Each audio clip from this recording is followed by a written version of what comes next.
Good day, friends, and welcome to Agora Café, as you know, where we can just talk about, well, just about anything. And as you know, we live in skeptical times today. We live in times where everybody criticizes everybody else. And especially the Orthodox Christian tradition is very frequently severely under criticism.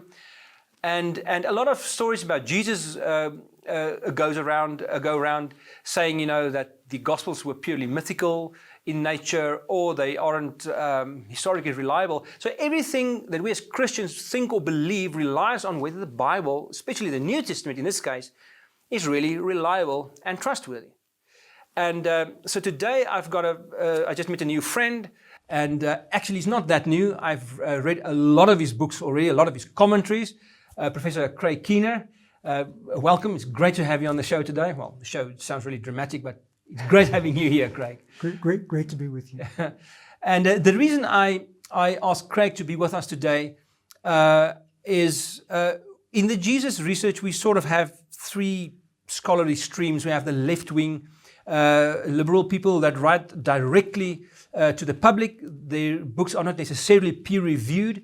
Right on the other hand, we have the right-wing Christian apologists.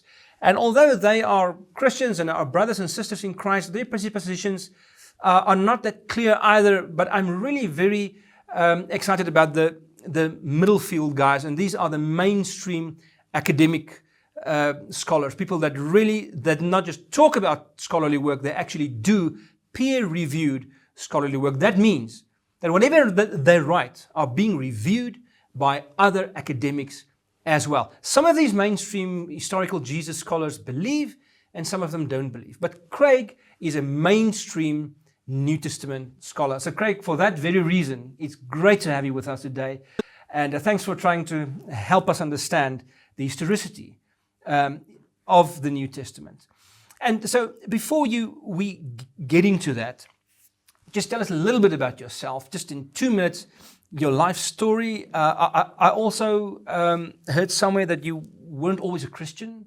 You can maybe allude to that a little bit, and then we'll take it from there.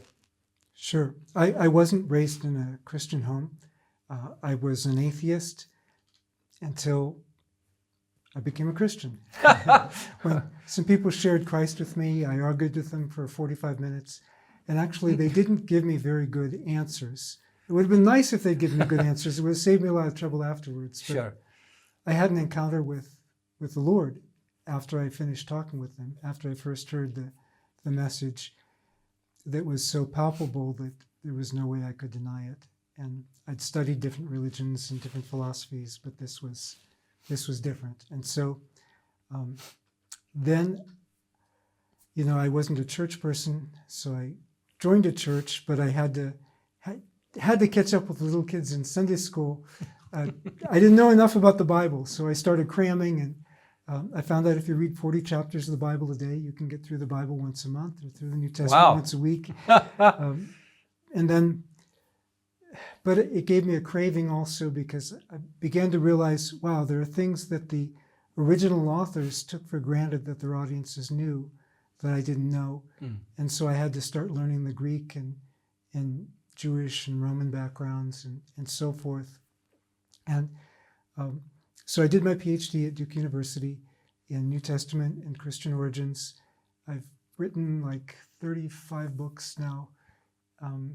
And I'm married to Dr. Medine Musunga Keener, who was a refugee in her home country of Congo for 18 months during the war there. Wow, sure. And we had been interested in each other before, but after she got out of the war and we were able to get in contact again, we decided we were being a bit slow in our relationship, and things moved very quickly after that. Okay. Yeah. She also has a doctorate in what area of study? Hers is in history. Oh, okay. She's also a historian, actually, Yeah. to a large extent. Okay, wow. Okay, so you have this very interesting background. You became, you moved from atheism to belief in Jesus. So it wasn't really your academic persuasions that moved you to faith. It was more like, like Thomas Aquinas says, faith-seeking understanding. After that, you had faith now, and now you try to understand what it was all about, and trying to understand the Bible and so on. There were some philosophic considerations that made me open, in a sense, Sure.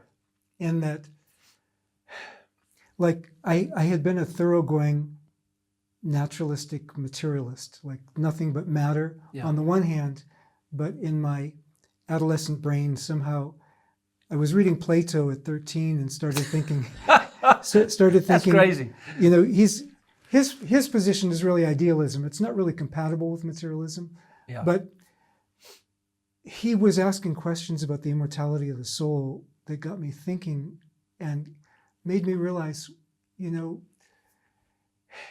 the only way that there could be anything for us permanent, eternal, and in light of eternity, anything else is just a tiny dot, would be if there was somebody eternal that we could connect with who was loving enough to give us that connection. And I was like, oh, this is impossible. This is the best of all possible worlds. Now, of course, Christians talk about that, but I didn't believe in that. So, but it did make me think, well, it would be nice if they were right, but it looks to me like the Christians don't even believe it, because if they really believed it, they would give God everything. Wow. And it looked, I mean, I wasn't paying attention to the difference between real Christians and nominal Christians, but it looked to me like the Christians didn't take it seriously. So I was like, why would I take it seriously? And when I met Jesus for myself, I'm like, okay, I'm going to take this seriously. Wow. Wow. Well, thank you for taking it seriously. And okay, so you really studied, since that day you came to faith, you really studied extensively. I just told you in the car that the first time I ever heard your name was my professor in the Netherlands, that because I worked on the book of Acts, he said, listen, there's this guy is busy writing a 5,000-page commentary on the book of Acts, and you really need to get a hold of that. And so since then, I really got your 4 volumes. It's really standing on my shelf. Wow. And I've had tremendous opportunity to use them extensively. But what really exasperates me about you, Craig, is the amount that you actually read. I mean, your footnotes in your books is in some instances more thicker than your book. I don't know if you realize that. The book that we want to talk about today, the historical Jesus of the Gospels, I think it's about between 800 and 900 pages. The book itself, I think it's, I just counted this week, is 340 pages. The rest are notes and footnotes. And one of the things I wanted to ask is, how do you get to read so much? Just before we start on the book, you read a tremendous amount. And you read everything there is. And that's one of the things that make me appreciate you, is you're not just a Christian apologist trying to prove something. You listen to the academic skeptics. You really listen to them. You read their books. You read their material. You grasp it. And you engage with that. You take them seriously. I really admire that, especially in an age that, where listening is a very rare thing. But how do you get to read so much? Just for interest's sake, quickly, how much do you read per week? And are you a real fast reader? How do you file all your stuff? It's just, I would just like to know that quickly. Probably I'm a fast reader. There's a book by Mordecai Adler, I believe, How to Read a Book. Okay. There's different levels of reading, sure, depending on what you're trying to get out of it. So, you can read the conclusion and of an article or something and get the basic sense of what it's about. And if you look at it and it's not well researched, well, then you just know, here's somebody's opinion. Yeah. But then there are other times where you just have to comb through it in detail and see what's there. In terms of the ancient sources, the primary sources are the most important. And I've become more convinced of that as years have gone by. And what do you mean by primary sources? The ancient sources themselves. Okay. So, like for the Acts commentary, I cited like 45,000 references from ancient sources outside the Bible to try to put it in its historical context. Oh, wow. A lot of the secondary literature, people are just trying to get something published to move on in their academic career or something. They're not always. Some of them are well researched and some of them aren't. So you just have to.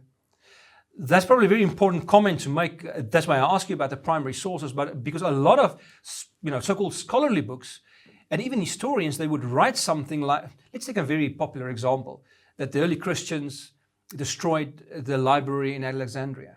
And people will, and scholarly people would actually say that.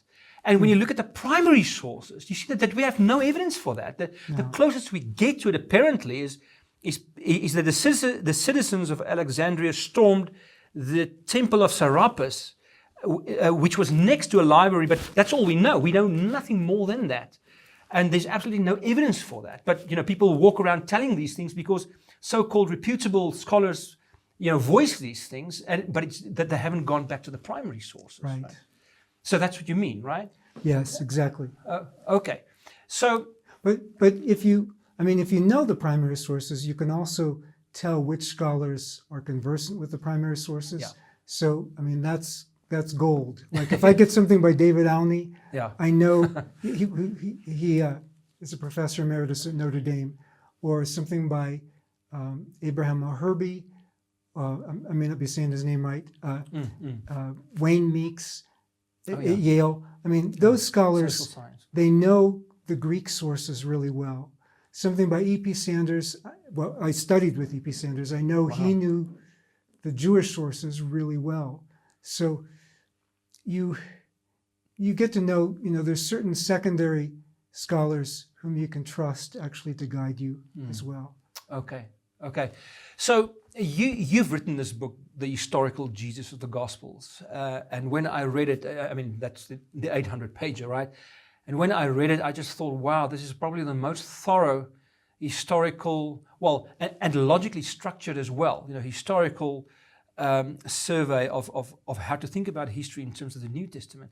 But just tell me from your own, what were your motives in writing the book? What made you write that book? Well, there's some really solid mainstream centrist scholars who've done a lot of work on historical Jesus. You've got people like E.P. Sanders. You've got John Meyer. You've got Raymond Brown and Gert Tyson. A number, and Annette Mertz, and I'm probably not saying the German names right. So please forgive me if I think you are. Mertz, maybe. Sure. But and Martin Hengel, anything he does is excellent. Profound guy. So there are a number of centrist scholars, and then there are, like you said, people of the right and people of the left. But some of the people of the left were getting so much publicity for stuff that wasn't really solid. So, for example, there's one scholar. He was a literary deconstructionist. That's what he was known for. But then when it became, the trend to write on historical Jesus scholarship, suddenly he writes a book on the life of Jesus. And everything he said that was demonstrably correct, and most of what he said was laying the backdrop. He only had a short part of the book actually about Jesus. But most of what he said that was historically correct had been said by plenty of other people before him. And then when he goes out on a limb and says something new, unfortunately, if you really know much about the ancient world, most of it wasn't accurate, or at least was very disputable. Okay. And yet this was being hailed as the major, everybody's following it. And to my shock, there were New Testament scholars even who were jumping on the bandwagon with that. And it was very disappointing. So seeing stuff like that made me want to... I had addressed it in my commentaries on two of the Gospels. I'm writing another one of them right now in more detail. But I wanted to put it together in a book that would just address that issue. And I've since done another book that called Christobiography that deals more deeply with that issue. Okay. So starting to follow the structure of your book a little bit, let's imagine for a moment that I'm a skeptic, but I'm very interested. Although I'm not an academic, I don't know the academic, world. I don't know the academic historical debate really. I don't know the terminology that people use. But I'm bright enough to understand what's going on, but I believe that the New Testament is not historically accurate. I more or less say I follow the rhetoric that the Jesus Seminar guys, some of these people that you address, the more rhetorical scholars that they hold.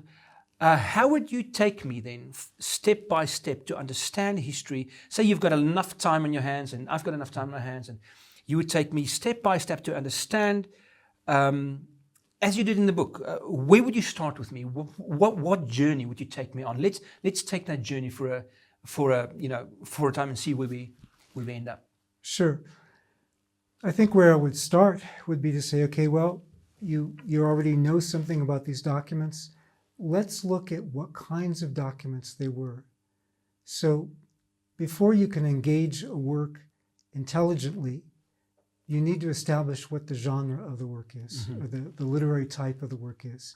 You don't read science fiction the way you would read a news report, or the way you would read a biography, or the way you would read a bomb threat. I mean, they're different genres. Yeah. And you have to take that into account. So what kind of writing were these meant to be? And how well can they fulfill their intention of writing about this? Do you mean the Gospels now, the New Testament in general? Yeah, the Gospels. Well, okay. Yeah, we could do the whole New Testament. Sure. It's fine. We could do some Let's stay with the Old Gospels for a Testament. moment. Yeah. That's fine. Yeah, that's what I was writing about in those particular books. So with the Gospels, there was a debate. I mean, through most of history, they were seen as something like memoirs or biographies about Jesus. Now, some people took them the wrong way, and just, they would harmonize all the Gospels. They wouldn't pay attention to the different emphases of the different Gospel writers, which, rightly deserved a reaction. But sometimes when people are reacting, they overreact against things. And so as late as 1915, you had scholars who were trying to look at the Gospels in light of actually ancient biographies, what those were like. But then you have Roedolf Botha and some of his colleagues, not all of them. Roedolf Botha went further than some of the others. But Botha and some of the form critics were like, no, you can't treat them as biographies because they're not like modern biographies. Well, no, they're not like modern biographies. They're like ancient biographies. Yeah. The genre developed from ancient biography, but there are differences.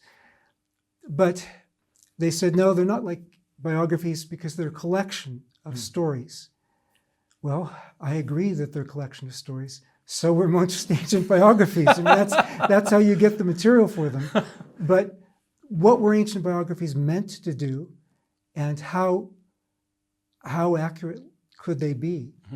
So it depends. I mean, if you're looking at things, say in the time of Socrates, when you have kind of proto-biographies beginning to emerge, the proto-biographies were sort of like, a funeral oration, except the person may or may not be dead. Where you just say nice things about the person, or you might say just bad things about the person, depending on, whether you like them or not. Usually in funeral orations, we try to say nice things. Sure. But by the time you get to the first century, the full-length biographies, as opposed to, there were these little lives of the poets that were sometimes just a couple paragraphs long. But when you talk about things the length of the Gospels, full-length biographies in the period of the early empire were a subset of history, of historical writing. So you have, and I don't want anybody to get lost in the names, but just so they know, Sure. Cornelius Nepos was a biographer at the end of the Roman Republic, end of the Roman Republic, just before the Roman Empire. And he was trying to write accurate history. He didn't always succeed, but that was because of his limits in his sources and I think his haste. And he probably did better in his Roman biographies because he could read Latin. He didn't read Greek very well, and so his Greek biographies weren't as accurate. But it wasn't for lack of trying. It was an information-based genre, and that continued at least as late as Diogenes Laertius, writing in the early 300s. I mean, when he's writing, he is the most. One expression for it might be anal retentive. I don't know. He cites all his sources. I mean, so you know exactly where he's getting his information. Most of the sources haven't survived. Okay. But they were sources available in his day. So the period of the early empire, especially the 1st and 2nd centuries AD, those centuries, biography was definitely an information-based genre. You get into late antiquity, they're writing hagiography, they're just, not just trying to say nice things about people, but they're making up stuff too. But not in the period of the early empire. I mean, at least they weren't supposed to. If they did, peer review, they would get severely critiqued by other historians, other biographers. So what I wanted to do to test this out, actually, I've got students writing dissertations on some of these things as well. Yeah. So part of it also depends on how recent the sources are. If you're writing about a figure hundreds of years earlier, you may have to depend on legend. Yeah. Because that may be all that's left. Oh, yeah, sure. And ancient historians and biographers admitted that freely. But when you're writing about somebody within the past century, and especially within living memory, then it's going to be a lot more accurate. So, okay. So just to make sure we're all on the same page. So what I hear you saying, Craig, is that if we look at the nature, the literary type of the Gospels, in other words, what are they trying to be? They're trying to be biographies. Biographies are a subset of historiography, of history writing. As a matter of fact, I think in your book you distinguish at one point between just plain historiography or history and biography, and you just said a biography is basically a piece of history about one person, right? And history is about all kinds of connected events and and so on. Okay, so a second thing is, not only did they try to write biographies, but they wrote it within the living memory of the eyewitnesses that were with Jesus. They lived with him. They saw some parts of his ministry at least. And so, that's what you're trying to say. That makes it, historically reliable. What about their motives? Many people would say, well, but they were Christians. They followed Jesus. So weren't they biased? So how can we play this whole genre of the Gospels being biographies? How can we connect the whole thing with? But what were the biases of the Gospel writers? Remind me to come back to the living memory question. Yes, sure. And because there's more. Yeah, sure. Well, I could go into lots of detail, obviously, because we'll get back to hundreds of pages. But in terms of bias, yes, of course. Everybody has a bias. When Tacitus writes about his father-in-law Agricola, he writes a biography about his father-in-law Agricola. That's a major source that historians mine. But was he a fan of his father-in-law? Absolutely, he was. And you have ancient biographies of the Emperor Augustus. Most of the surviving ones, obviously, were in favor of Augustus. There were some who were a bit more critical of Augustus. So when you read historians and you read biographies, you look at their tendencies, their biases for or against. But even when you take that into account, with most historians and biographers, I mean, it's like news media, although not all news media, I mean, you've got some that are just, I guess, making things up, but I mean, very most news media, you'll get somebody who give information and put a positive twist on it, or somebody else who put a negative twist on it, but they're basing it on information. Yeah. And that's what ancient historians and biographers were expected to do. When they if they were just, there were other genres for doing other kinds of things. If you just wanted to do theology, just say what your opinions were, you could write an essay. Sure. There were all sorts of other things. Yeah. But when you write a biography or history, it's supposed to be based on information. And that's true whether you like the person or whether you didn't. Now, obviously, if your information points you in the direction of saying, this guy was going around doing all these wonderful things, and, well, I mean, Tacitus doesn't say anything bad about his father-in-law, but neither do we have reason to believe it was based on misinformation. Sure. Sure. We may not be getting the whole picture, but we're getting valid information. Could then the gospel writers, in which ways could they benefit from writing the Gospels? Did they get any social benefit from it? Well, I'm sure there was some kind of benefit, but on a large scale of things, what do you think? Why would someone write a gospel?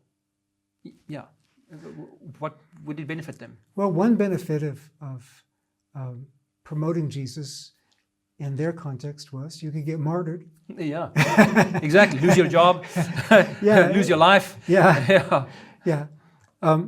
But speaking in terms of why they were writing specifically,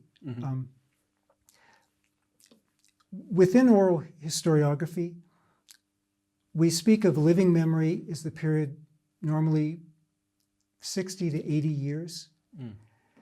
And all of the first century Gospels. 60 to 80 years after the specific event. Yes. Okay. So, thanks. So, within 60 to 80 years, all of the Gospels are written within 60 to 80 years of Jesus' public ministry. I mean, the usual critical dating for Mark is about 40 years, give or take 5 years. The usual critical dating for John is about 65 years. That's the latest of the first century Gospels that have survived. So, I mean, all of them are within living memory. So normally, I mean, classicists working on, documents about Caesar or somebody else would kill to get. That's an idiom. That's an expression. But what we have in the case of the Gospels, 4 of them about a single person from within living memory. I don't know that we have that for anybody else in antiquity. Yeah. We might have it even with the Caesars. Usually it's not that many within living memory. We've got a few comparable examples. With Socrates, again, it's before the period when it was primarily historical basis, but we've still got enough between Plato and Xenophon to put it together and know a lot about Socrates' ideas, his teaching style, the basic substance of it. But with Jesus, what we have is more than what we have for any other teacher from antiquity. And the cavalier way people treat it, it's like saying, okay, well, this is religious, we can dismiss it. If you're treating it the way you would treat any other historical document, religious or not, and most of the historians were religious and were writing from some sort of religious perspective, usually polytheistic, or Josephus writing an apologetic defending Judaism from pagan critiques. People are writing from perspectives, but we say, okay, well, whatever we think of their perspective, here's their information. And they're not supposed to make up events. They're supposed to be based on accurate information. When they're writing within living memory, we would normally expect that to be genuine information. But somewhere around the middle of this period we call living memory, you come to something that many scholars have called Traditionsbruch. However, I'm not pronouncing it well. But, don't worry, you're doing well. But that's where you start having a break in the tradition because witnesses start dying off. Yeah.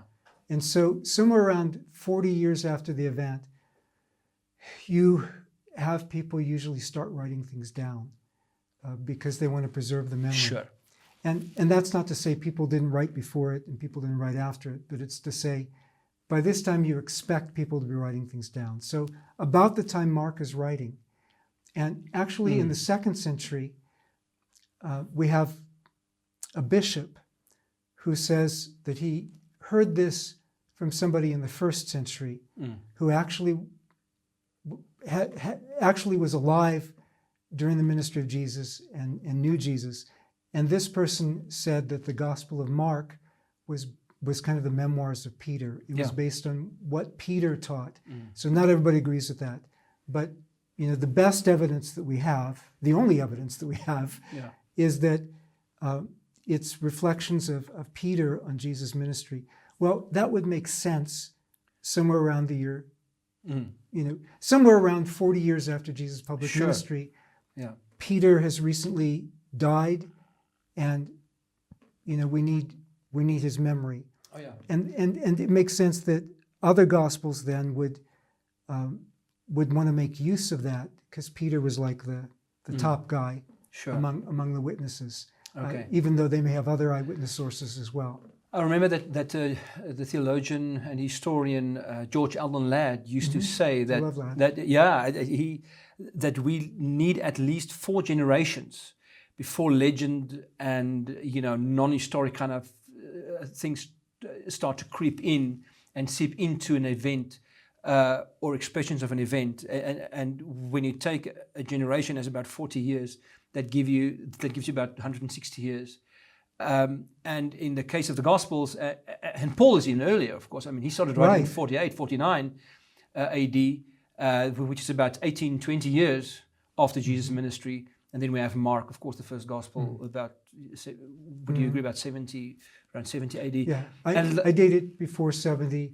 Some people date it after 70, but most of us date it around 70. More or less, yeah, sure. And then, of course, Matthew and Luke, 70s, 80s perhaps. Yeah, I date him in the 70s, but again, 70s and 80s is the majority view. Okay. So if you come back to the whole thing that you said earlier, some of the ancient historians would kill, symbolically speaking, to just have a grip on history that's that close to the actual event. Yeah. And of course, the tremendous tempo, the pace at which things were written down and the tradition was formed is also, in terms of ancient standards, were tremendously short, right? Yes. Yeah. And when you talk about the generations before, I mean, some legend can get in there before generations. Of course. But what I did to test ancient biography, to see how accurate it would be, especially within the period of living memory. So I took 4 ancient sources about one of the Caesars by the name of Otho. Otho was a Roman emperor. He didn't last very long. He was, just a few months was he a Roman emperor. So, if I say Augustus, most people have heard of Augustus, but Otho, most people haven't. But when I took the Emperor Otho, there were 2 biographies of Otho that were written about 50 years after he died. We don't actually have earlier ones, but they were able to depend on earlier ones.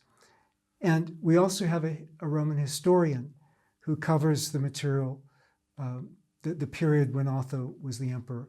And so I put them in parallel columns, the same way we can compare material in the Gospels. Sure. And I found pretty much the same kind of thing, where you compare the material, and it's like Suetonius's biography of Otho is only about 1/5 of the length of Mark's Gospel, the shortest of our Gospels. Mark is like half the length of Matthew or Luke. And Suetonius's biography of Otho, even though it's only, every paragraph we have points that we can corroborate, multiple points that we can corroborate from these other sources. And those are just the ones that we can check from things that still survive 2,000 years later.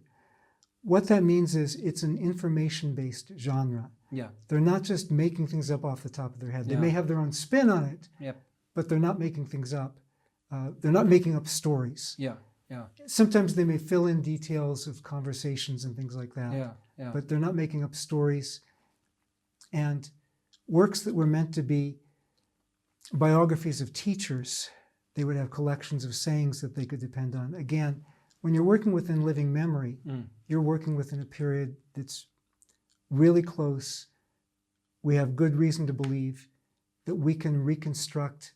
If you're going to write any historical material about this person, you're going to depend on those sources. Yeah. And you're going to say, most likely, unless we have reason to believe otherwise, we should accept this information. So that's not starting from a specifically Christian standpoint. That's starting from just a normal historiographic standpoint. And I have students working on some of the other things. I have one who's going through the biographies of Alexander the Great. And Alexander lived 356 to 323 BC. Yeah. Well, our best surviving biography of Alexander is from Arrian in the 2nd century AD. We're talking about 500 years. Almost. Yeah, definitely over 400 years. Yeah. And compare that to Mark writing 40 years. We think we know something about Alexander the Great, Yeah. but when we talk about Jesus, oh no, who could know something about Jesus? We have so much material about Jesus. It's not a Christian bias that makes us look to the Gospels. It's an anti-Christian bias that makes us skeptical of the Gospels. I'm not saying everybody who holds that bias is anti-Christian, but that's where it comes from. Yeah, yeah.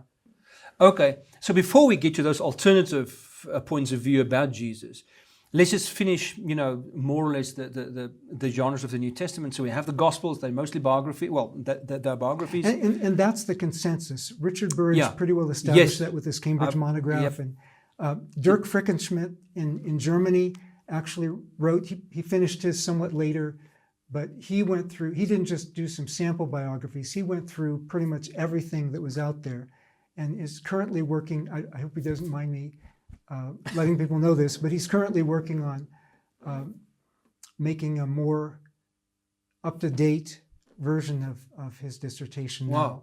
And I wrote Christobiography, and again, other people are writing on these things too. Yeah. Okay, so what about Luke Acts? We have the Gospels. Where does Acts fit in? Can you perhaps say something about Luke Acts, and then we can perhaps end with Paul? And, sure.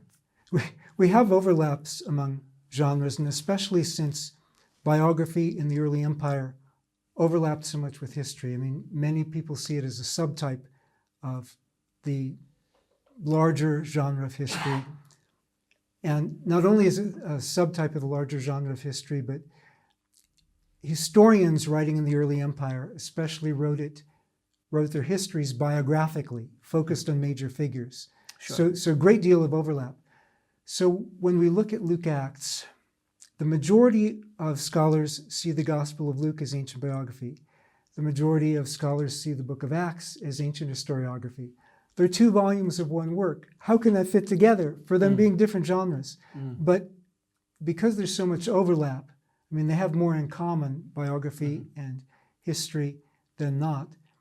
And also because you could have multi-volume historical works where a single volume within the multi-volume work would be a biography of a particular person. So Diodorus Siculus has a multi-volume library of history, but he's got 1 volume on Alexander the Great.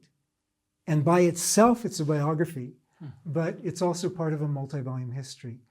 I believe Dionysius of Halicarnassus in his Roman Antiquities does the same thing.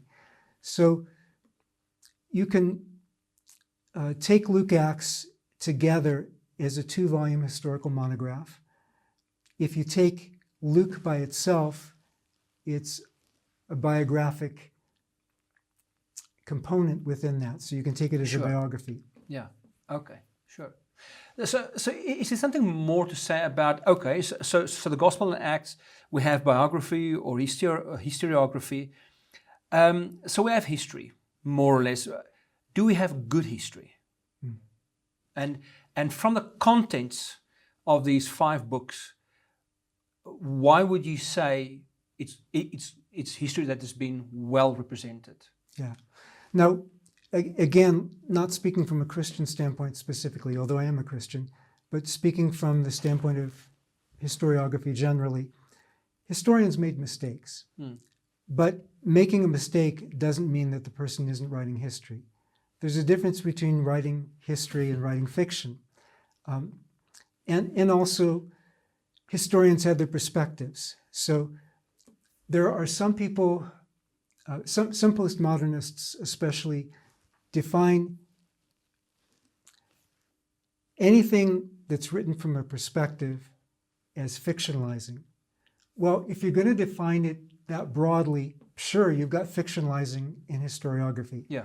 But at least most of the postmodern historians I know will still make a distinction between the genres of novels and historiography. Yeah. So, and actually, I had a professor, if it's all right for me to digress. Yeah, sure. I had a professor my first semester at Duke. He was the school's last remaining Bultmannian. Bultmann is kind of passé in, current academia. That's not to say everything you do is wrong, but, it's just things have moved on. But he was the school's last remaining Bultmannian, and he said in my class on Mark, well, the Gospels are ancient biographies. Ancient biographies were fictitious, therefore the Gospels are fictitious. I said, where did you get that idea that ancient biography was fictitious? Yeah. And I went through some of the stuff I could go through now if you want to go into it, to show that no, it wasn't meant to be fictitious, certainly not by ancient standards. And when I finished, he said, well, I don't know anything about ancient biography. I read it in an article. Oh, my goodness. Yeah. At least he was honest about it. Yeah, thank goodness, yeah. Yeah, but the article to which he was referring, actually, they took anything that was about a particular person and they called that a biography. And that was the problem.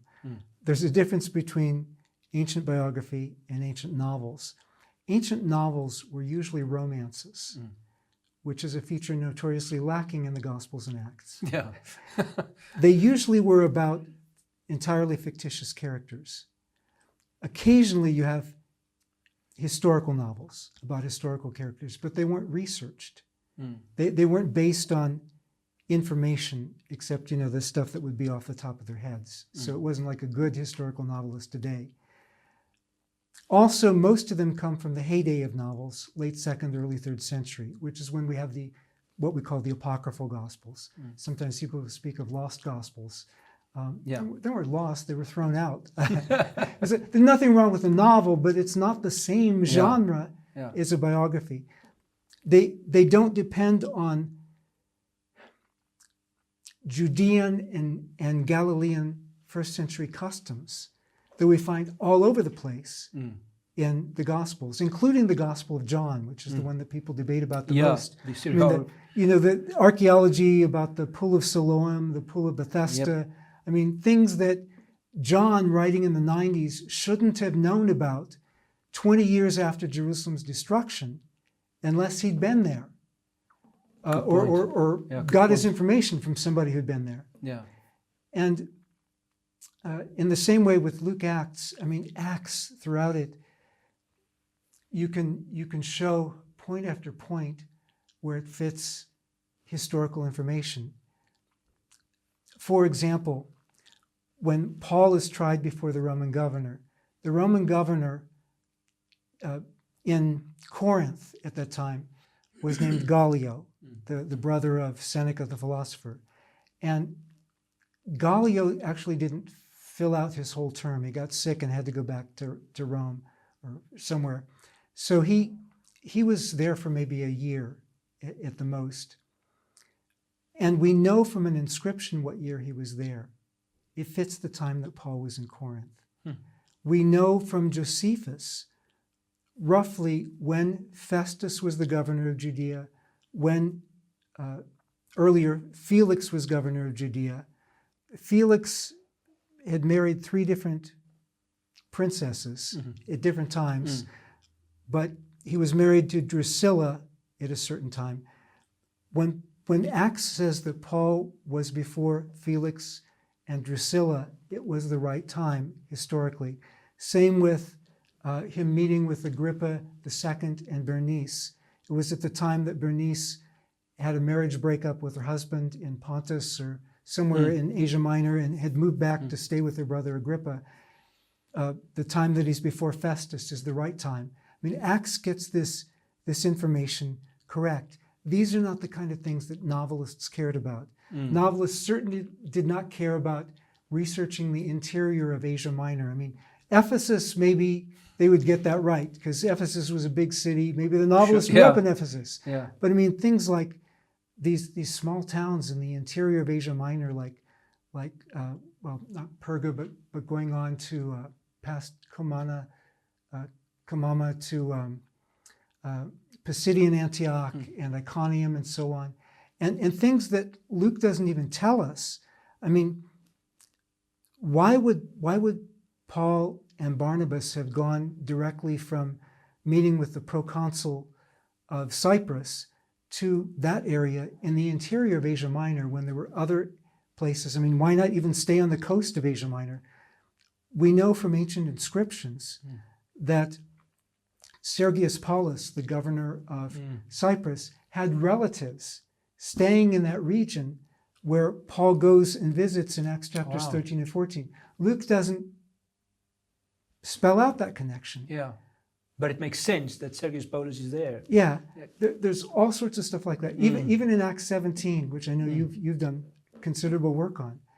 In Acts, your dissertation, in Acts 17, some of the things that Paul, he quotes two poets in Acts 17:28.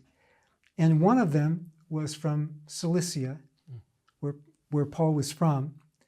And the other was, according to Greek sources, was the one who kind of led the Athenians to talk about the unknown God, the sacrifice to the unknown gods. And so back in Acts 17:23, Luke doesn't make that connection, but it makes sense that Paul would have known these things and that Paul would have brought up things like that in a lecture given in Athens. So even in a lot of minor details, we have these kind of connections that a novelist wouldn't have really bothered paid with. attention to. Yeah. Okay. So perhaps one last thing about the Gospel Acts. What about the differences between the Gospels? You elaborated a bit on the commonalities and so on. Well, what about the differences? Aren't there contradictions? You know, the amount of women at the tomb, at the empty tomb, and the one says, when Jesus left them, it was in Judea. The other one says, it was in Galilee.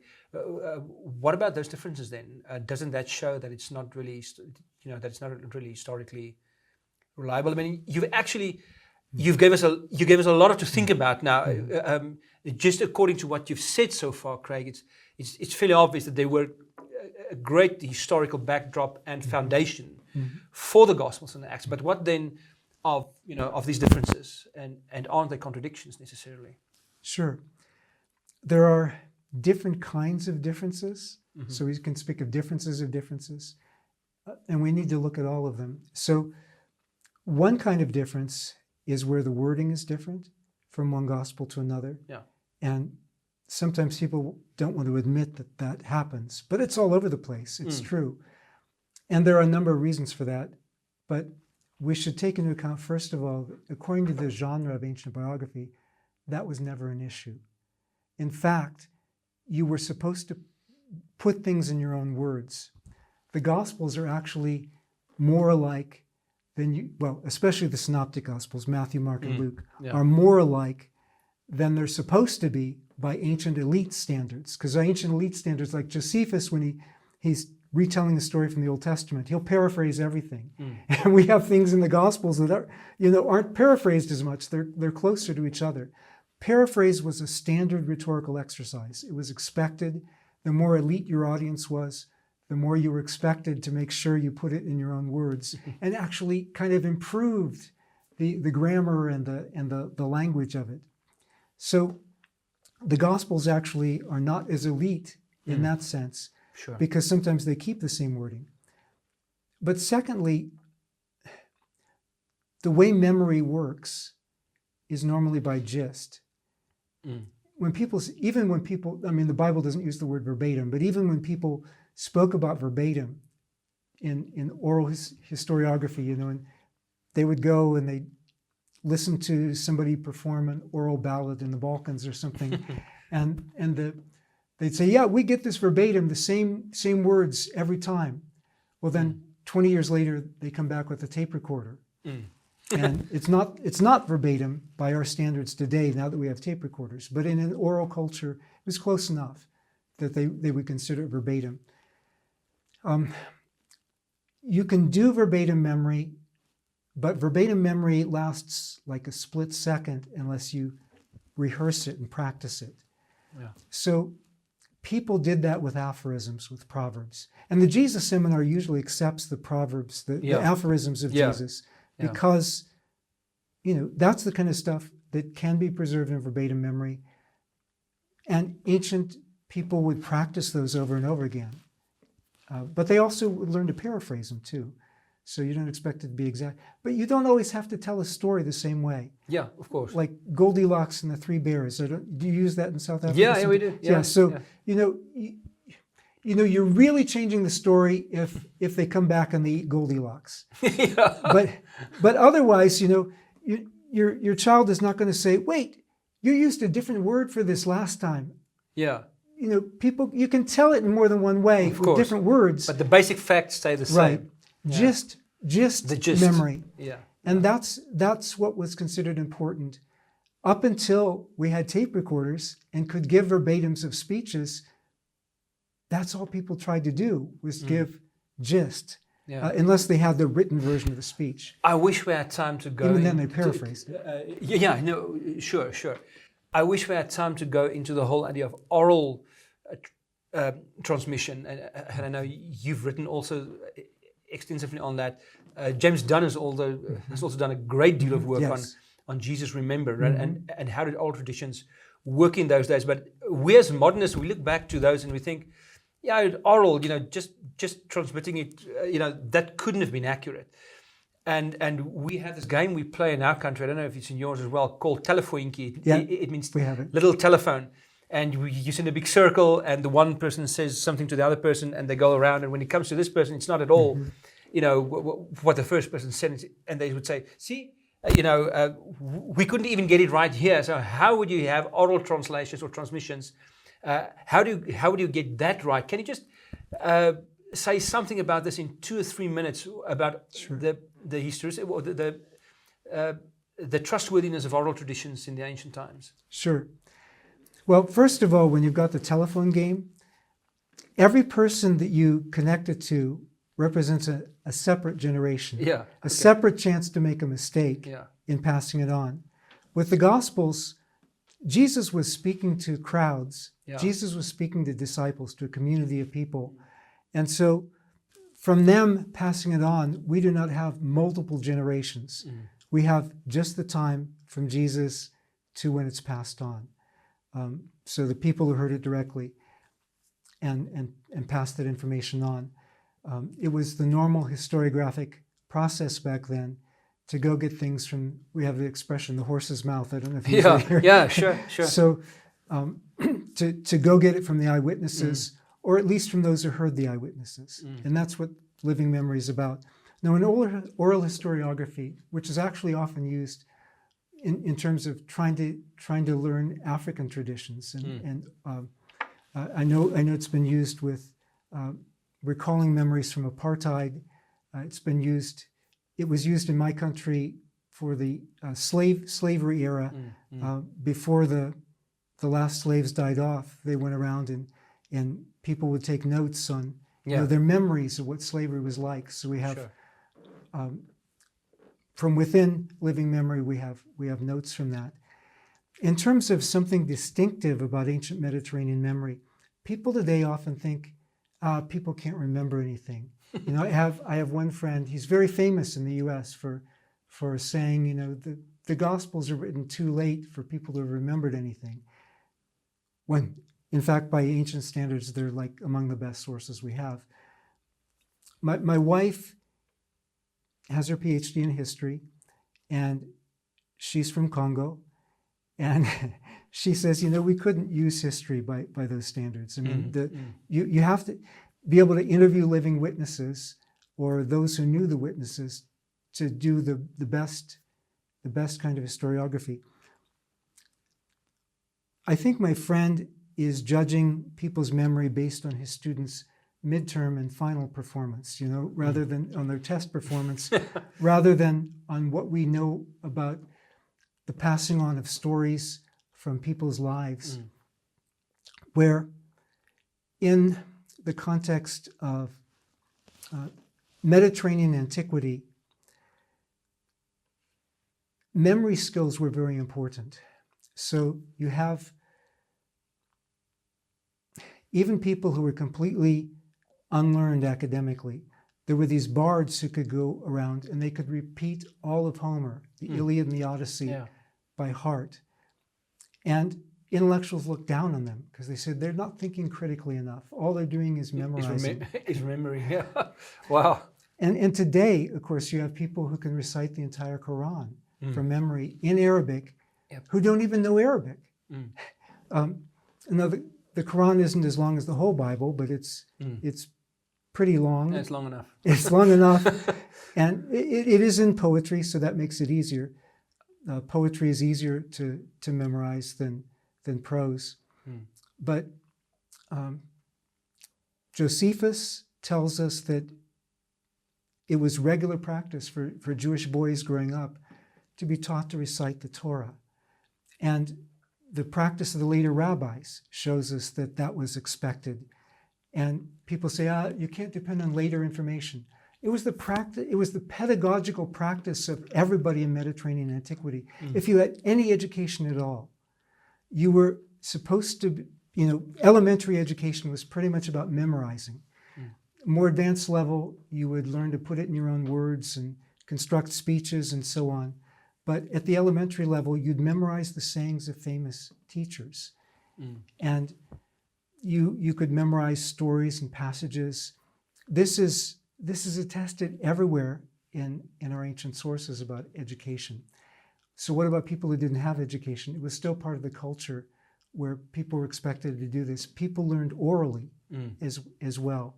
So you have one, I'm going to give an extreme example just because it's memorable. Certain things are more memorable, and, you know, like with Jesus' disciples, you would expect them to remember the first couple times that somebody got raised from the dead or something. Those are memorable occasions, right? Or crucified. You know? Yeah, exactly.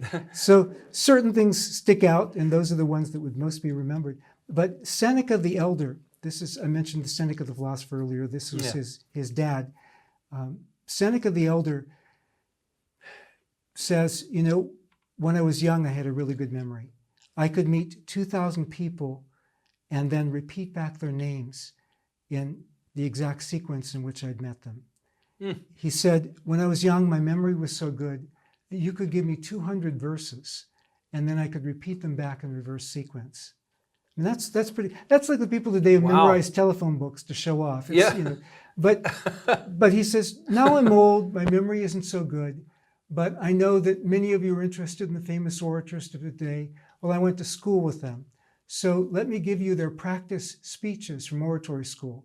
And then he gives, from his memory, large sections of practice speeches, like over 100 practice speeches from his colleagues. Wow. And he was exceptional, but, you know, you read about somebody else who went to an auction, and at the end of the day, he could repeat back every item that was sold, the person to whom it was sold, and the price for which it was sold, with no notes. Or somebody else who went to a poetry reading, and the poet was up front reading the poem, and at the end, somebody in the back stood up and protested, "Wait, that's my poem, you plagiarized it, I can prove it, I can repeat it back from memory," and then repeated it back from memory. And while the guy up front was like, wait, the guy in the back said, "No, just joking, I just wanted to show you how good my memory was. I memorized it while you were reading it." Wow. Yeah. So memory was very important. The elite would have special techniques for that. But other people, in terms of telling stories and so on, I mean, the bards I mentioned earlier were mostly illiterate. And places where people were illiterate, they still would make disciples of students who would learn orally and be able to pass on the information orally. That's the one thing that James Dunn said in his book is that, well, you know, he says a lot in that 1,000-page book, but he says that the first task of a disciple was to learn his rabbi's teachings. And that's severely important to understand in the discipleship context, at least, of Jesus and his disciples. Okay, so this conversation about oral tradition is very important because since Jesus' ministry ended in 30 AD till 70 AD, the things were being transmitted orally, except if you leave out Paul. Now let's get to Paul for a moment. Yeah. We haven't even spoken about him. And there probably were some things written before Mark. Yeah, but we don't have them, of course, in surviving form. Because he may also have used certain sources, and there's also material that Matthew and Luke share in common, which scholars often call Q, which is short for Quelle, which is German for source, which is a very creative title for a source. very, very. But this material they shared in common when Paul quotes Jesus, and actually when James or others. 1 Peter, when they use language that overlaps with Jesus, it's often in this Q form, which means, by the time Paul is writing his letters starting around 50, we are looking at probably what we call Q was probably already in circulation at that point. Okay. So I have this academic friend who's going to, as a matter of fact, he's going to take part in the seminar tomorrow morning. He did 2 doctorates on Paul. And we would often, have conversations about these, especially, liberal opinions about Jesus. And people would say, yeah, no, but this is too late. And he would always reply by saying, yeah, but what do they make of Paul? But what do they make of Paul? Because Paul was so early. If you have Mark, that's between 30 and 40 years after Jesus' ministry. Paul was, perhaps less than 20 years after, and he may have alluded to traditions that even go back into the 30s. Right. So, say something about Paul. And of course, I think for our purpose today is to see, that the Gospels and the New Testament are generally reliable, and as we encounter them as biographies or history, they portray a high Christology. They portray Jesus as divine, as being raised from the dead. We all include those traditions as part of the historical, text, or at least oral tradition. But what do you make of Paul? How useful is Paul? Paul also has a very high view of Jesus. Jesus pre-existed, and so how trustworthy is Paul, and or rather, how useful is Paul for this whole encounter or interaction about the historicity and the historic authority of Scripture? You can't really go back earlier than Paul in terms of textually. Yeah. So, and Paul is, like you said, his earliest material is writing from within 20 years of Jesus' public ministry. It might even be less than 20 years, depending on some other factors. But the earliest is at least no more than 20 years later. And Paul will refer to some sayings of Jesus. Sometimes he'll specifically say, Jesus said this. He talks about the Last Supper, saying, this is what I received and passed on to you, using the same kind of language that was used for passing on of traditions that rabbis used, and that other teachers passed on to their disciples. So, in Greek circles as well. So again, for people to say, oh, the rabbinic stuff is late, it's the standard language that was used by everybody. So what scholars sometimes do when they don't want to agree with something, they'll say, okay, this is too late, this is from the wrong location, this doesn't come from this year, it must not be relevant. They throw it all out and then argue the exact opposite of all the evidence that survived, making an argument from silence. It's irrational, but in terms of the evidence we do have, the Lord's Supper, where Jesus actually talks about the meaning of his death, definitely the resurrection, where he traces witnesses back to the events, citing, by name, many of the witnesses, including himself at the end. That's 1 Corinthians 15. Yeah. And then in 1 Corinthians 7, he quotes what Jesus says about divorce. Now, Paul goes on to qualify that for a different situation, but he doesn't change Jesus' words. He says, now, this is what Jesus said. This is what I say. which is what Jesus said with the Old Testament. You know, you heard it said, I'm saying this to you. So just saying, okay, how do we deal with this in this different kind of situation? So he quotes from Jesus, 1 Thessalonians 4. He, especially talking about Jesus teaching about what was future at that time, he goes on and says a number of things that overlap precisely with what Jesus, you know, what we have in the Gospels with what Jesus said about the future. I would also add to that 2 Thessalonians chapter 2, where he does the same thing. Some scholars don't think Paul actually wrote 2 Thessalonians, but, you know, it talks about the man of lawlessness being seated in the temple. I don't see how somebody's going to write that after 70. You know, so I think there's a really good chance it's by Paul. It might have been, it might have been him. You know, and again, with who's going to write a letter to the Colossians after Colossae's messed up in an earthquake? So, good point. So, and I think some of the things we can't really date them as late as some people want to, but Paul in his letters refers to sayings of Jesus, refers to some of Jesus' deeds, and certainly, like you said, the resurrection. And in terms of Christology, what he says about the nature of Jesus, we've got that already in Paul. In fact, Paul, a number of times, quotes or evokes Old Testament passages about the God of Israel and applies them directly to Jesus. So 1 Corinthians 2, he quotes from Isaiah about who has known the mind of God and says, so we have the mind of Christ. In 1 Corinthians 8, verses 5 and 6, he paraphrases the Shema, Hear, O Israel, the Lord our God, the Lord is one. For there's one God, the Father, one Lord, Jesus Christ. Philippians chapter 2 talks about how Jesus, though being in the form of God, didn't think equality with God something to be grasped, but took on in the form of a servant, humbled himself, even to the point of death. And now God has highly exalted him and raised him from the dead, highly exalted him, given him a name above every name, so that at the name of Jesus, every knee should bow, every tongue should confess. That's from Isaiah 45, talking about God. And 1 Thessalonians, probably Paul's earliest letter. Some people say Galatians is earlier, but I think it's probably 1 Thessalonians.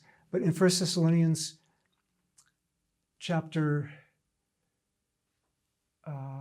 normally I'd be thinking about this if I weren't on camera. Where I think it's maybe 2:19. Anyway, Paul says the Lord will come with his holy ones. That's an allusion back to Zechariah chapter 14 and verse 5, with God coming in the day of judgment. So I mean, Paul already is seeing Jesus as somehow the God of Israel, distinct from the Father, but somehow the God of Israel. The one God, the Father, and the one Lord, Jesus Christ, both were divine titles. And so you have it maybe developed in more technical language, sometimes later. Some people actually don't want to think that it's in Mark, but the way Mark starts off his gospel is by quoting, well, actually he quotes Malachi and Isaiah, but he emphasizes Isaiah. But both of those talk about preparing the way for the coming of God. And then John the Baptist is preparing the way for Jesus immediately after that. And John the Baptist says, I'm not worthy to unloose his sandals because I baptize you with water. But he's going to baptize you with the Holy Spirit. Well, the Old Testament prophets talked a lot about the outpouring of God's Spirit. But it would be only God had the authority to pour out God's Spirit. So Joel chapter 2 or 3, if you're reading it in Hebrew or Greek, Isaiah 42, but especially 44, Isaiah 61, Isaiah 59, Ezekiel 36, especially Ezekiel 37, 1 to 14, Zechariah 12. You just got all these things about God pouring out the Spirit. in the eschatological time. And so, Jesus is the one coming to fulfill that. And he's Lord of the Sabbath in Mark 2:28. Yeah, exactly. He's the bridegroom. Son of Man who has authority to forgive sins and so forth. And the Son of Man, well, I won't even go into that. That's that's huge. Yeah.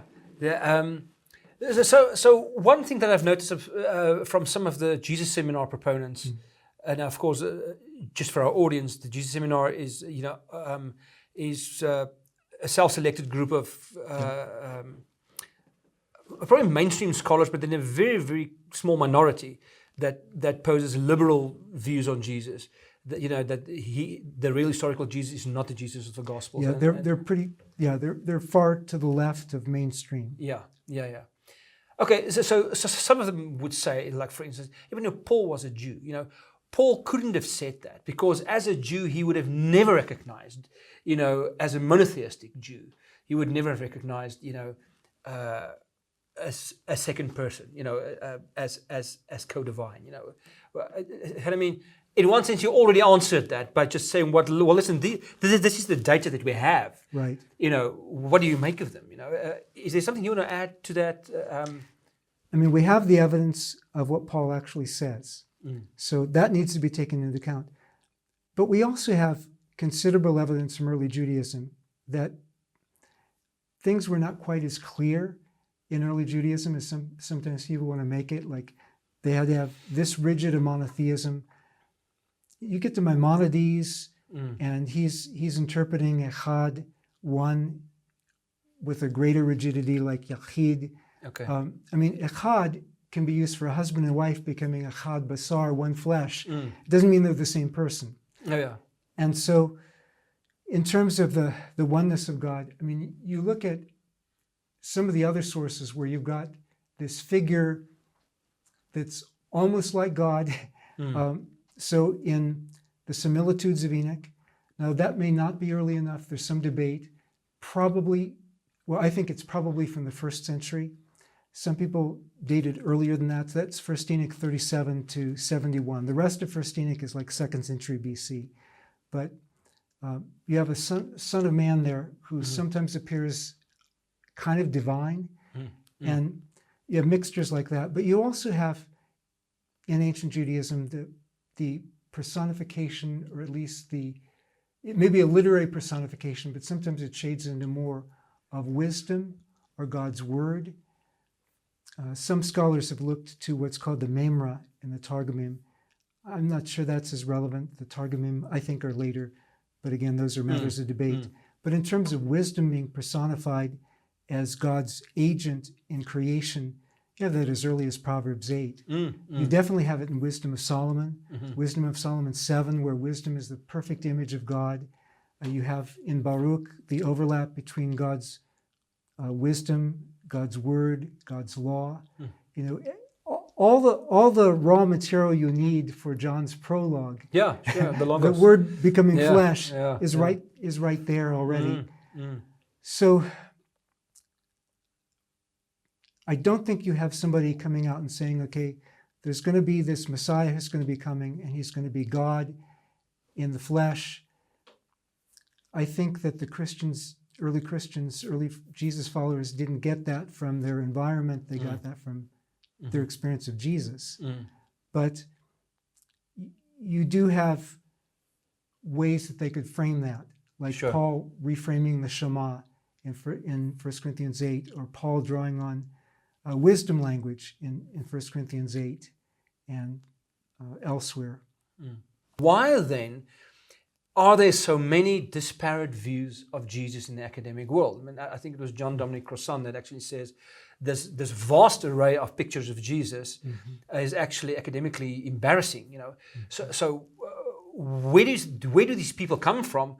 Why do they have these weird ideas? I mean, we have from the more respectable scholars like Bultmann and Johannes Weiss and so on, and Schweitzer, they came with an apocalyptic Jesus and the existential Jesus by Bultmann, and you have all the weird guys before them.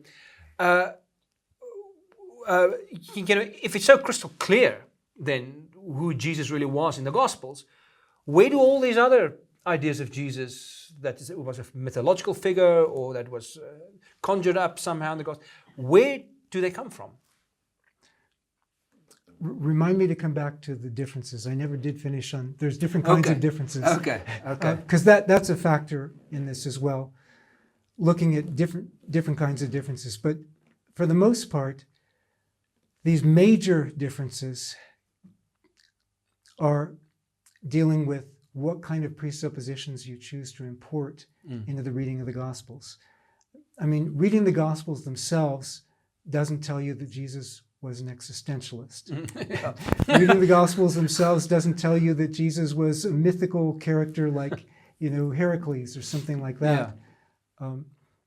Those are things that have to be imported. At least the one with Heracles, you're importing it from ancient sources. Existential, that's being imported from later material.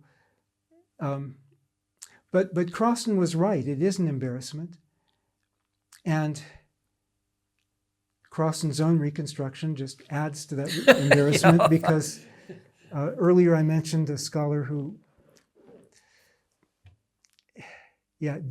wasn't familiar with all the first century data of early Judaism, and Crossan is one of those. But nobody can know everything. And so, each of us brings something to the table. That's why I like to read everybody and learn from everybody what I can. But there's certain sources that are more helpful than others. Josephus is very helpful. Josephus has some clear biases, especially to make himself look good. Sure. And he also was trying to defend his people against, there was a lot of anti-Judaism in antiquity, and so he was rightly working against that. But having said that, we get a lot of historical data from Josephus we can use for comparison. So Richard Horsley, E.P. Sanders, Crossan himself, Borg, others who draw on Josephus, we absolutely should draw on Josephus. We absolutely should draw on the Dead Sea Scrolls, even though they're only one slice of early Judaism. At least we know they're early. But they were sectarian, so they don't represent everybody, just like the New Testament doesn't represent, all ancient Jewish views. Yeah. But in terms of the views that people start with, you have through a lot of history people starting with their church dogma, and so they read the Gospels that way. And sometimes they were actually reading the Gospels, even the sequence of the Gospels, based on certain church traditions. We have a reaction against that comes later during the Enlightenment, and part of the reaction was appropriate. Okay, don't impose medieval dogma, for example, on how we should read the Gospels. But sometimes people would impose Enlightenment strictures on the Gospels, and especially the radical Enlightenment. So you had John Locke, he believed in the miracles in the Gospels. A lot of the early English Enlightenment thinkers certainly did. But then you had some who were, especially in England, the deists, who didn't believe in miracles, or they didn't believe in many miracles. Some of them believed in some, but so eventually you have people trying to explain away the miracles in the Gospels. Well, if we believe this is historical, Jesus walked on water, he must have known where the rocks were. Well, that doesn't work out in the middle of the Lake of Galilee, 700 feet deep or whatever. Yeah. But another one of them said, well, Jesus just, the disciples saw him walking by the lake, and, it was early in the morning, they just woke up, and so they couldn't see very well, and they thought he was walking on the water. And as far as the transfiguration, the sunrise was behind him, and so it looked like he was glowing, and so forth. They came up with things like that. And then you get to the 1800s, and you have David Friedrich Strauss, who says, you know what, you guys, this is just nonsense, But he didn't believe in miracles either. So he came up with what literarily is a better explanation. He said they're just myths. But in saying they were just myths or legends, they couldn't have arisen in the time of the events. That didn't fit what Strauss himself should have known. Strauss had a friend by the name of Edward Morica, who had a diagnosed spinal condition, on account of which he could barely walk.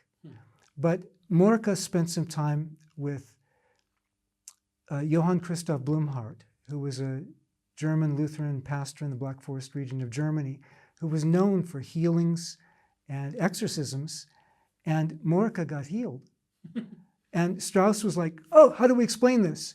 Well, it must have been, his diagnosed spinal problem must have just been psychosomatic. Yeah. But notice he doesn't say it was a legend that arose over generations, because he couldn't. It's too short. Yeah. The time span. Yeah, and nobody today, almost nobody today, dates the Gospels as late, especially Mark, as late as Strauss was forced to date them. And John even. I mean, John, most of us dated John in the 1st century. He was dating him like late 2nd century, which really? You've got a fragment of the Gospel of John before that. That's part of the Gnostic Gospels, probably. And plus you've got people already quoting this stuff earlier. I mean, and so, yeah, so he was dating the Gospels after some people were already quoting the Gospels. Yeah, it doesn't work. So Bultmann, he didn't believe in miracles, including, say, a bodily resurrection of Jesus. But what he would say is, okay, what is important is that we get the heart of the message, what it's really about. You know, he was teaching at Marburg.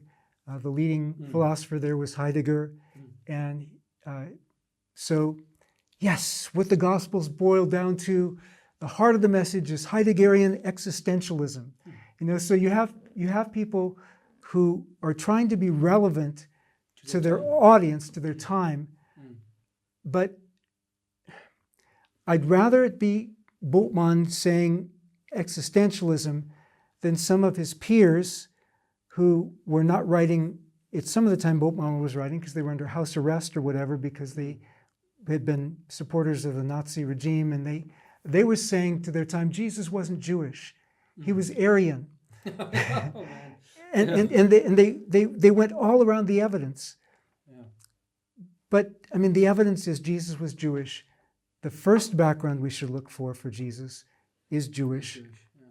And then we can, you know, I've tried to develop expertise, you know, in all of ancient Mediterranean sources. So, you know, trying to do well in Greek and Roman literature as well, to give a broader context to it. But I mean, the Jewish context is the nearest context. Well, the Jesus Seminar has kind of picked up where Bultmann left off. I mean, actually, Bultmann's own disciples reacted against him and said, we do think we can know more about history than Bultmann thought. But the third quest especially has put Jesus into his Jewish context and said, we can really know a lot about Jesus, especially when we put him in this early Jewish context. But the Jesus Seminar was kind of an outlier to the rest of the third quest, in that they were putting him more in a Greek context, which may be appropriate for the time the Gospels are written, but not for Jesus' own ministry.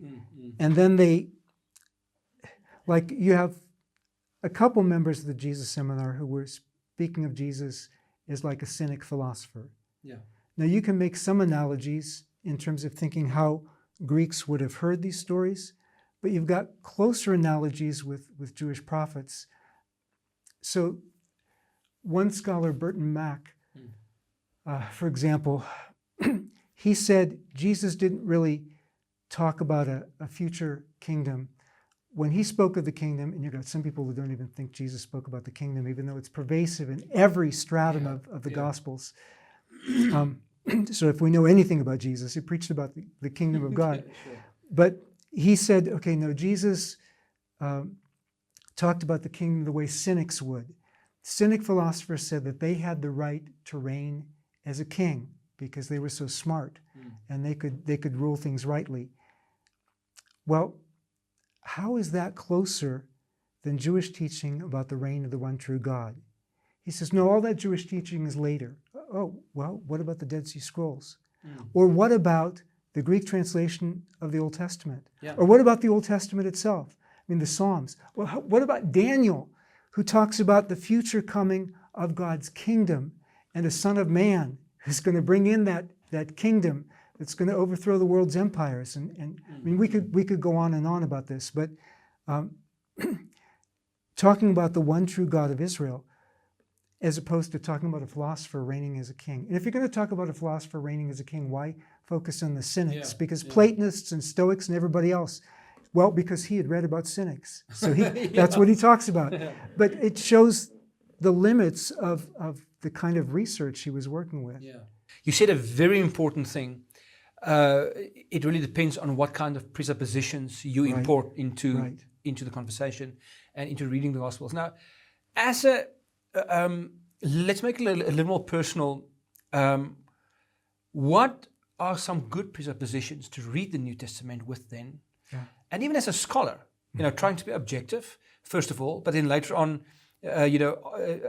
certainly your studies and conclusions lead you to certain new presuppositions that are well-founded, and you read with certain well-founded but spiritual or Christian presuppositions, which is certainly. What are some healthy presuppositions to start off with?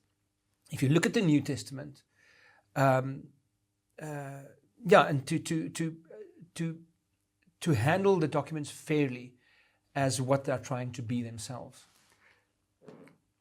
As a historian, and this would be true whether it's an atheist historian, Christian historian, Jewish historian, just using normal historical protocols. When we approach the Gospels, we want to see, okay, what is attested in more than one place? So, not just more than one place, but more than one source that we have available.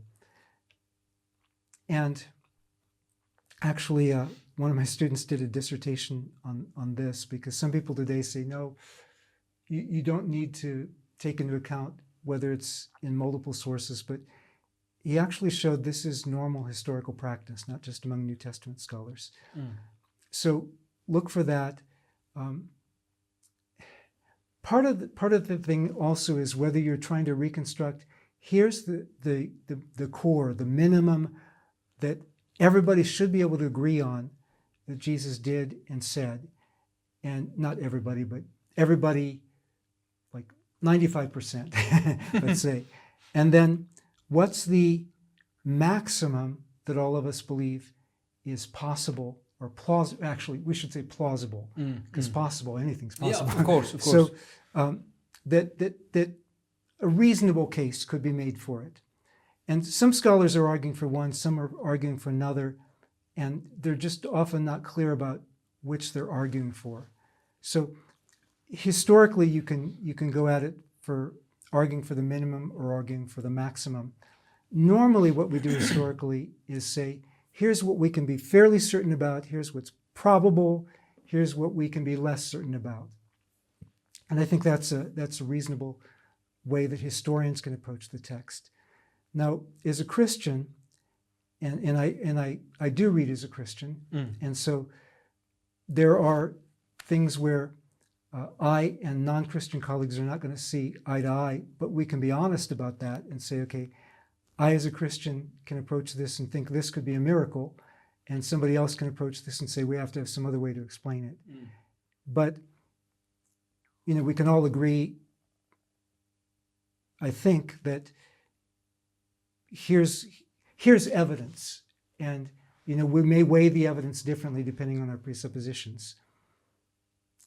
But as a Christian who reads the Bible, there's one thing I do when I do my historical work, trying to be fair to the range of views and giving what I think. And I think that even doing that, we know a whole lot about the historical Jesus. Yeah.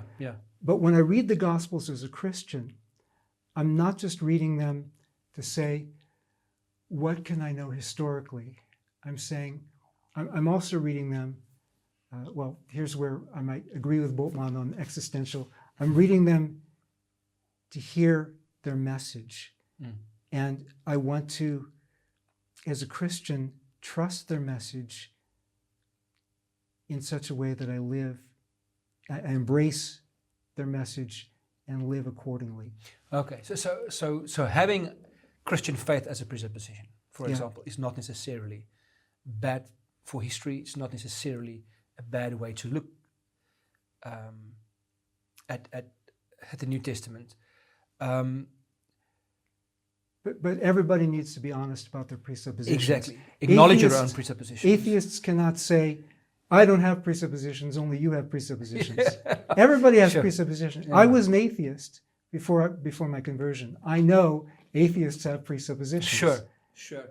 Okay, so one last question. What, all your historical studies over the years, what has it meant to you personally? Yeah, just that.